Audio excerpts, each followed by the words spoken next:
Hello mga bro. This day pala, dumating na yung rod na in-order ko mula sa Shopee. Let's unbox. Ayan o. Haba.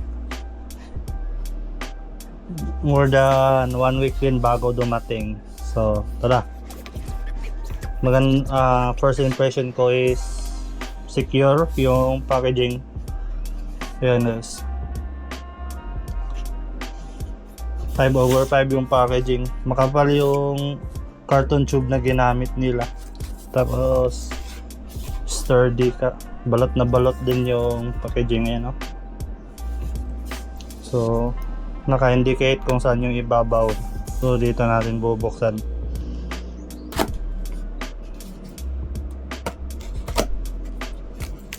Yun, no? So, fresh from the box. Sana walang damage or kahit na ano para wala tayong problema. Since kung mamalasin talaga, since Shopee naman, pwede namang i-return at ma-refund. Nakatali pa to, iwan ko ba't nakatali. Yun o, nakatali siya. So malalaman nyo kung anong rod tong in-order ko guys. Mid-range lang na Quanto rod. So yun na, tabi natin to. Check natin kung baka meron pa sa karton. Wala na. Yung guys, so, sobrang kapal ng karton. Sobrang kapal. So tabi natin to for future uses. Tara, buksan natin para makita natin sabay-sabay.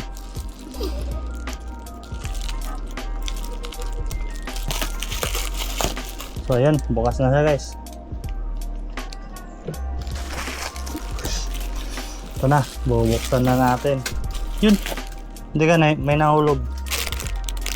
Ayan yung brand na sinasabi ko, may pa previous sila. Ayan guys, Kuying. May pa-free sila na fishing gloves, you know. Best one. Ito na guys. Makikita nyo kung anong Kuying to. Tadang! Ayan na guys. Snatch. Kuying. Yan o. Kuying Snatch. Kuying Snatch. Yan. Kuying Snatch. Ang kinuha ko palang specs is ayan, 732 heavy. Upgrade ako mula sa medium heavy guys. Upgrade lang ng konti. Pang dailies natin to, bara, tsaka mangrove jack, pang sabang. Sana makadali tayo ng black bass.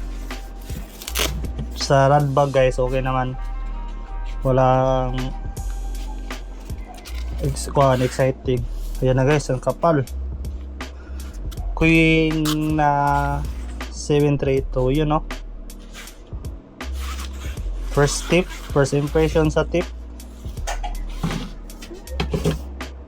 Since heavy yung kinuha natin. Ayan, heavy. Ayan, double footed lahat ng double footed lahat ng ring guide. Ayan guys, kung may nakikita niya pero masyado nang maliit, Fuji na din siya. Ito yung kulay niya, silver with black wrappings with red accent. Kung nakikita niyo sa epoxy, black na may red accent siya guys. Yan, first impression, maganda guys. Check natin yung back. Ito guys, first time ko na makahawak ng ganitong klaseng bat. Uy, cork. Ayan guys, cork yung bat niya.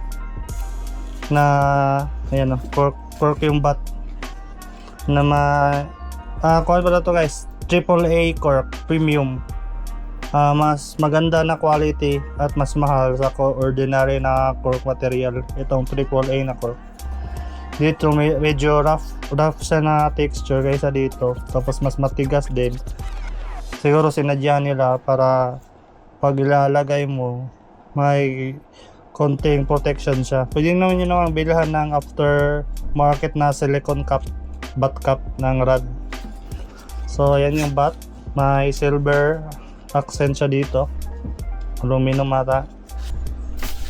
Yun Kuying rail seat, black matte finish, Fuji na din siya. Yun, Kuying snatch, yan yung spec. Naka X-wrapping yung carbon. Snatch 732 mAh. Floor is 6 to 60 grams. Line is 15 to 20 pounds. Kuying. Ganda guys. Ganda. Yan na din. Yung etiketas niya. Naka Fuji ring guide. Yan course. Sa tatlo pala tong klase ng Kuying snatch guys. May 7.62 ata yung isa na extra heavy. Tapos yung isa din extra heavy pero 7 feet lang. Pero ang pagkakaiba naman is kuan yun guys, solid tip. Solid tip yung dalawa.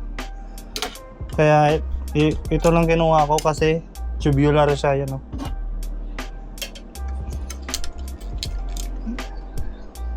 First impression ko sa rod, magaan. Yun guys, magaan siya.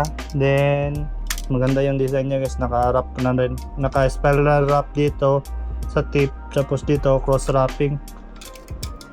So ang full fix pa. Tapos yung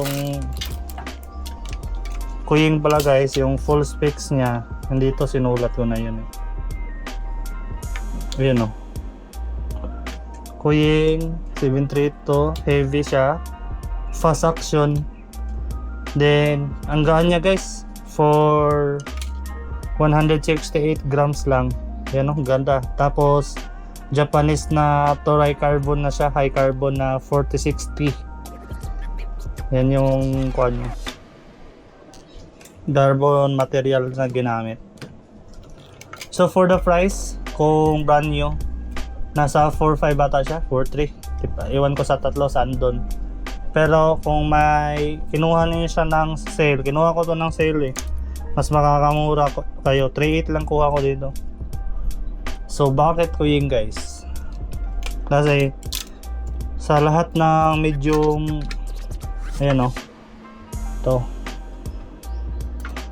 sa mga bitcast rod ko, ito Go Fish, solid tip, Kaijo, ayan Kaijo, Pro, Kaijo, tubular.